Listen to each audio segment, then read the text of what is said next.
Bueno, estimados alumnos, les doy la bienvenida a otro encuentro que tenemos nosotros acá para seguir desarrollando un poquito nuestro programa y seguir avanzando en estas clases hasta que podamos nosotros de alguna manera estar face to face o como dicen algunos, de manera presencial, lo cual, bueno, por el momento no es algo tan posible, ¿sí? Bueno, en particular nosotros veníamos ya hablando de lo que es la persona jurídica. Hemos desarrollado hasta el 3.3 de esta unidad 9, la cual hemos terminado de hablar de lo que es la capacidad de las personas jurídicas. Sí, y hemos trabajado puntualmente sobre la capacidad de las personas jurídicas y asimismo la limitación, perdón, que tienen las personas jurídicas cuando nosotros hablamos del principio de especialidad. Es decir, las personas jurídicas van a tener su objeto limitado cuando debe desarrollar su actividad, y la limitación concreta va a ser el objeto y el fin de las personas de existencia ideal o de la persona jurídica. Este objeto o fin que va a estar particularmente o expresamente indicado en el estatuto de cada persona de existencia ideal o persona jurídica, ¿sí? Si bien el Código Civil y Comercial nos habla de personas jurídicas, nosotros podemos hablar de personas jurídicas o persona de existencia ideal de manera indistinta por el momento. No es una cuestión que nosotros vayamos a distinguir en esta instancia como algo necesario y eminentemente aplicable, ¿sí? por ustedes, sino que en este sentido las personas de existencia ideal o personas jurídicas son básicamente sujetos los van a trabajar en maneras distintas, ¿sí? Nosotros habíamos terminado de trabajar la capacidad, y en este sentido nosotros podríamos ya empezar con lo que es la responsabilidad de la persona jurídica, ¿sí? En este sentido nosotros deberíamos trabajar un poquito lo que habíamos hablado cuando hablábamos de responsabilidad, ¿sí? Cuando hablamos de responsabilidad nosotros indicábamos la existencia de dos tipos de responsabilidades.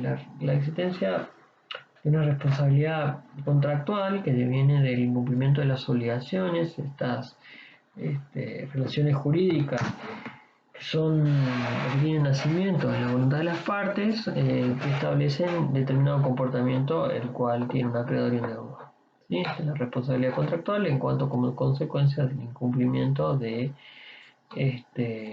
la las personas como los miembros de la relación jurídica, ¿sí? Esta relación jurídico-obligacional.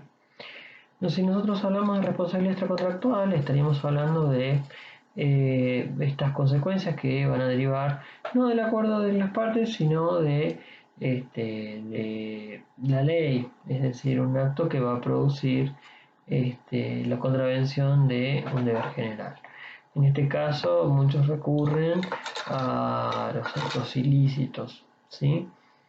En este sentido ha habido muchas teorías en cuanto a cómo nosotros podemos plantear esta cuestión de la responsabilidad de las personas jurídicas. Y el artículo 36 del Código Civil, si lo recordamos, nos decía que se reputaban actos de las personas jurídicas la de los representantes legales siempre que no excedieran el límite de su ministerio. En lo que excedieran solo producirían efectos respecto de los mandatarios. En este sentido, cuando actuaba en representación de la sociedad y excedía los límites de la función, resultaba este administrador o este representante responsable en forma personal ante los terceros con los que contrataba. Si no excedía este ministerio o digamos, o para lo que sería bien encomendado, si la entidad quedaba obligada ante los terceros para responder por estos incumplimientos. El artículo 43 del Código de Deberes nos decía que no se podía ejercer contra las personas jurídicas acciones criminales o civiles por indemnización de daños, aunque los miembros en común o sus administradores individualmente hayan cometido delitos que redunden en un beneficio de estas personas jurídicas.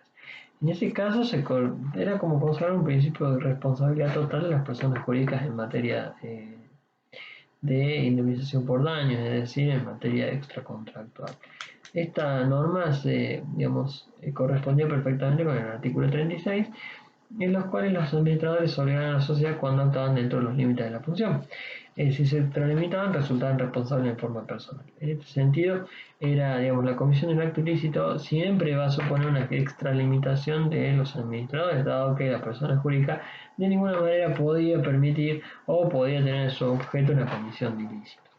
Ergo, si no podía, convenir con obligaciones por su objeto, no va a poder ser responsable.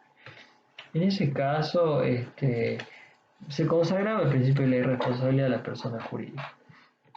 La jurisprudencia, no obstante, nos ha planteado que en diversos casos había que responder, y es decir, la persona jurídica era responsable de los hechos ilícitos cometidos por los representantes, y así los condenaba a indemnizar los daños y perjuicios. Esto, era lógico si se jugaba a la persona jurídica bajo normas de representación, dado que era impensable que una persona en un mandato pudiera causar daños, pero había situaciones en las cuales sí se podían causar daños. La ley 17711, siguiendo los avances doctrinarios y la jurisprudencia, en el año 68, varió el criterio respecto a la nueva redacción con el 43, y nos estableció que las personas jurídicas respondían por los daños que causaron quienes los dirijan o administren en ejercicio o con ocasión de sus funciones, y respondían también con los daños que causen los dependientes o las cosas en las condiciones establecidas en el título y en las obligaciones que hacen los hechos ilícitos que no son delitos. En este sentido, el texto modificado nos parte de una concepción distinta y establece que hay una vinculación existente entre la persona jurídica y los administradores, y que estos últimos se ubicaban por afuera de la entidad, sino que siempre actuaban dentro, a partir de también entender que se empezó a aplicar la teoría del órgano. Entonces, como son órganos indispensables para cumplir las funciones de representación y administración, siempre van a tener algo que ver con la persona jurídica. Lamentablemente, esta reforma no se ocupó de reformar el 36, por lo cual seguía vigente el texto y se juzgaba a los administradores muchas veces como personas externas, ¿sí? El Código Civil Comercial en 1763 nos repite la forma del 43, nos dice que la persona jurídica va a responder por los daños que causen quienes las dirigen o administren en ejercicio o en ocasión de sus funciones. En cuanto a la actuación de los representantes y los administradores, siguen los lineamientos del 59 y el 274 de la Ley de Sociedades Comerciales, la 19.550, y el artículo 159 del Código Civil Comercial nos dice que los administradores, la persona jurídica, deben obrar con lealtad y diligencia, no pueden perseguir ni favorecer intereses contrarios a las personas jurídicas. Si en determinada operación las tuvieran por persona interpósita, deben hacerlo saber a los miembros del órgano de administración y en su caso al órgano de gobierno, y abstenerse de cualquier intervención y relacionarse con dicha operación. Les corresponde en sí implementar un sistema y medios preventivos pues reduzcan los riesgos de conflicto de intereses con las relaciones. En este caso, los administradores responden de forma ilimitada y solidaria frente a la persona jurídica y sus miembros y terceros por los daños que causen por culpa en el ejercicio o por ocasión de sus funciones por acción o omisión. En este sentido, tenemos que nosotros resaltar que en sí, ¿qué significa esto de el daño en ejercicio o con ocasión de sus funciones?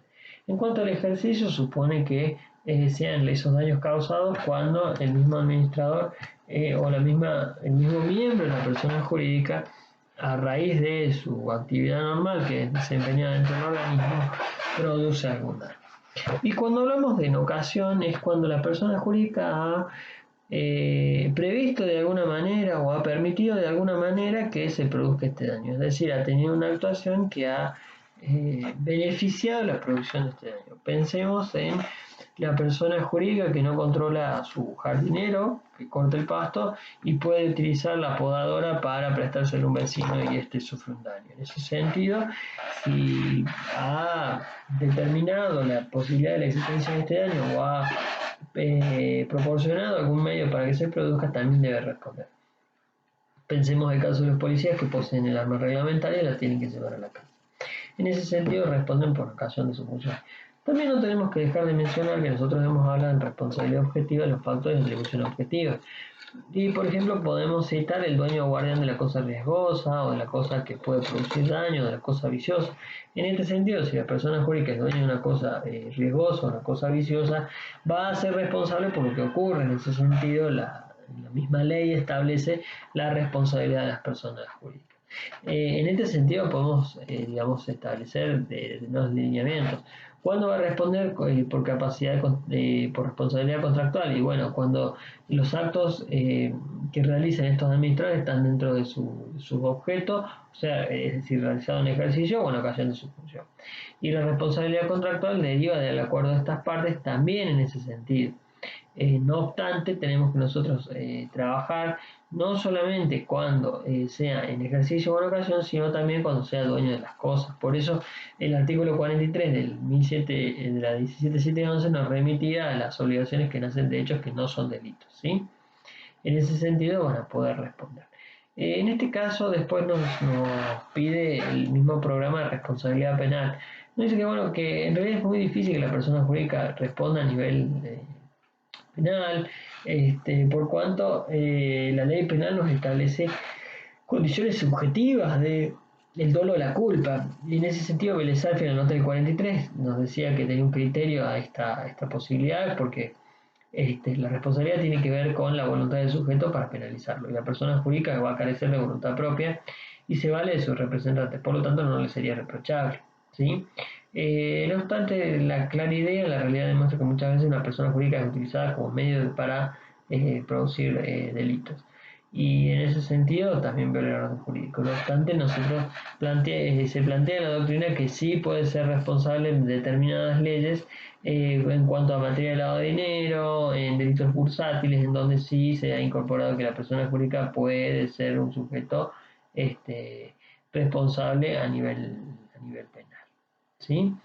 En ese sentido nosotros ya estaríamos terminando la responsabilidad de las personas jurídicas. En cuanto a esta, digamos, lo que recomiendo, chicos, para ver este punto o para trabajar puntualmente este, digamos, este tema, es que ustedes en sí repasen lo que es responsabilidad, que nosotros hemos trabajado y lo han tenido los prácticos, donde yo les he señalado determinadas cuestiones que tienen que volver a analizar algunos de ustedes con respecto a la responsabilidad contractual y extracontractual, delimitar específicamente cuándo tenemos uno y cuándo tenemos la otra, y también responsabilidad subjetiva y responsabilidad objetiva. Recordándoles que la responsabilidad subjetiva deviene de los factores de atribución subjetivos, que son el dolor y la culpa, y cuando hablamos de responsabilidad objetiva, hablamos de situaciones de hecho en las que la ley ha determinado quién debe responder. Y en este sentido nosotros tenemos el ejemplo de la cosa riesgosa. Si la persona jurídica es dueño o guardián de una cosa riesgosa, va a responder por los daños que produzca, ¿sí? En ese sentido es bastante claro que nosotros cuando trabajamos lo que es responsabilidad extracontractual o contractual de la persona jurídica, tienen que tener en cuenta estos parámetros, ¿sí? Bueno, chicos, me parece que es un buen momento para cortar esta clase, para que ustedes la trabajen de manera independiente, porque se requiere bastante concentración y no dejarla pasar digamos, en la misma unidad, que es una unidad bastante larga.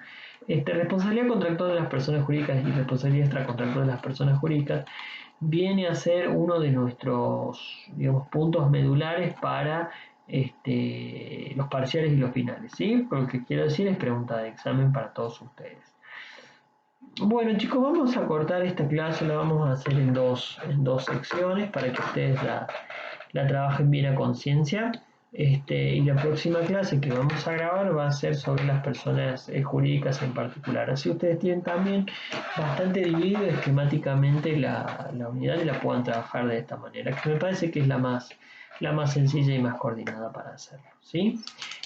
Bueno chicos, siempre es un placer estar con ustedes y conectarnos y bueno, cualquier duda que tengan ya saben, se conectan a través de la plataforma Classroom, a través del mail conmigo y saneamos cualquier duda que tengan, ¿sí? Les dejo un saludo y siempre estoy a disposición de ustedes.